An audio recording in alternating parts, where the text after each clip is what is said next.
Are you afraid? I took the ranger job at Canyon Creek National Park because I craved isolation. The salary was decent, and the posting promised an almost solitary existence.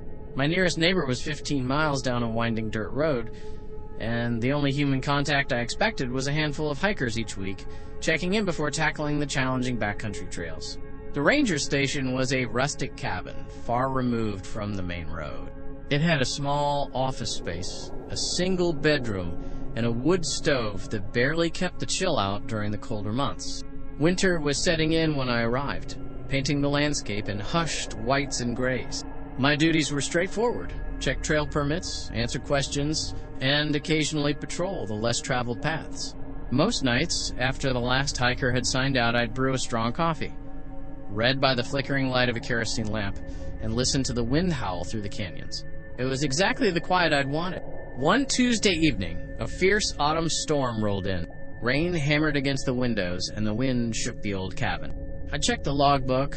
No hikers were expected back until morning. I was alone, and frankly, I was enjoying the raw intensity of the weather. Around 10 p.m., a knock echoed through the storm. It was distinct, heavy, and utterly out of place. My heart jumped. No one should be out here, let alone at my door, in this weather. Hikers knew the rules: check in by sunset, or risk a night in the wilderness. I hesitated, my hand on the cold metal of the doorbolt. "Hello?" I called out, my voice thin against the gale. There was no reply, only the relentless drumming of rain and another, louder knock. It sounded urgent, desperate. Peeking through the small, high window beside the door, I saw it.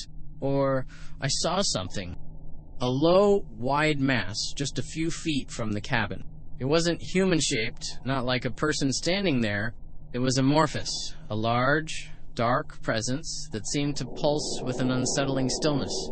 I took a step back, my mind racing. What could it be? A bear? But bears didn't knock, and this shape was wrong. It had a strange, almost unnatural density to it, like a shadow-given weight.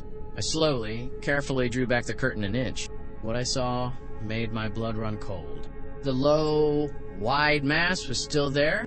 Its surface, even in the dim light, appeared to be crusted with something that looked like dried salt. And then it moved. Not a fluid movement, but a series of jerky stutters, like frames skipping in an old film reel. Its head, if you could call it that, was just more of the low, wide mass, but with distinct, heavy folds of skin that seemed to sag over where eyes might be. And from its front, a single, thick appendage. Not a limb, but something like a blunt tentacle was extended directly towards my door. Then, a voice. It was a man's voice, raspy and strained, yet eerily familiar. "Help me," it pleaded. "I'm lost. My name is Miller. I'm one of the rangers from the North Station. My truck broke down." Miller. John Miller. I knew John. We'd met at a regional park meeting 6 months ago. He was a gruff, stocky man with a booming laugh. But this voice, this desperate, thin imitation, it was wrong. Too high, too strained. I stood frozen, staring at the unsettling sight. The appendage didn't move. The low, wide mass just pulsed faintly. I could see the cold air around it, illuminated by my porch light, but its breath, if it even breathed, didn't fog. No condensation, no sign of warmth, despite the freezing rain. "Can you open the door, please?" The voice, still strained, still mimicking Miller, asked again. "I'm freezing out here." "Just a minute. Let me in." It was too much. The impossible form, the salt-crusted skin, the non-fogging breath, the wrong voice, the stuttering movement. I raised the rifle, pointed it at the door. "Go away," I whispered, my voice trembling. "I know who you are." "And you're not John Miller?" The low, wide mass flinched, a sharper, more violent stutter. The appendage drew back slightly, then extended again, tapping lightly on the wooden door, a dull, thudding sound. I spent the rest of the night huddled by the wood stove, rifle across my lap. I heard no more knocks, no more attempts at Miller's voice. Just the rain and the wind and the terrifying silence from just beyond my door. When dawn finally broke, painting the sky in bruised purples and grays. I slowly approached the door. There was nothing there. No low, wide mass, no salt-crusted skin.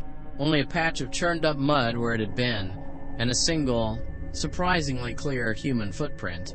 Not a footprint from hiking boots, but from a bare human foot. I called the North Station. John Miller answered, gruff and cheerful, entirely himself. He had been sick with the flu all week, hadn't left his station. He asked if I was feeling all right. Sounded genuinely concerned. I just mumbled an excuse about a bad dream. I finished my contract at Canyon Creek that spring. I couldn't shake the image of that low, wide mass mimicking a friend's voice, its breath not fogging in the cold. I still hike, still camp, but I never stay out late. And I always double-check who's at my door. Years later, I still wonder about that footprint. A single, human print, right where that thing had been. It was the only thing it left behind, a final, unsettling puzzle piece that still keeps me awake on stormy nights.